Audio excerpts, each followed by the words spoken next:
presented by Mythili Viral Sound.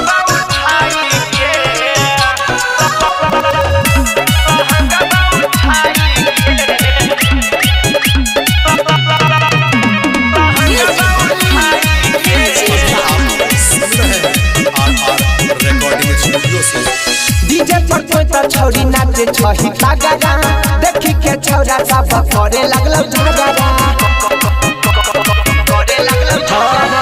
DJ पर कोई तो छौरी नाचे छही तागरा देखी के छौरा सब करे लगलो झगड़ा पैसा से तो छौरी तोरा उड़ाई के मजा ल तो सहनी जी के भाई के रिमोट से लहंगा उठाई के मजा ल तो सहनी जी के भाई के रिमोट से लहंगा उठाई के। अभी आप सुन रहे हैं आर रिकॉर्डिंग स्टूडियो से।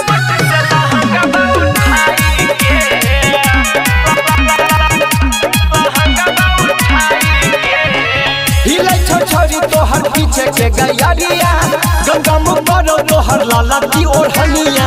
के समियाना के कोई पे देबो वही में टाइम बचे छौ ऑर्केस्ट्रा खत्म होई में हिले छोरी तोहर पीछे के गैरिया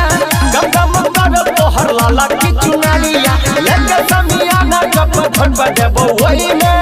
टाइम बचे छौ ऑर्केस्ट्रा खत्म होई में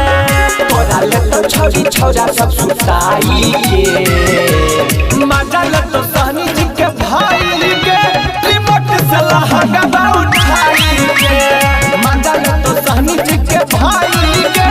रिमोट से लहंगा उठाई के। अभी आप सुन रहे हैं आर रिकॉर्डिंग स्टूडियो से।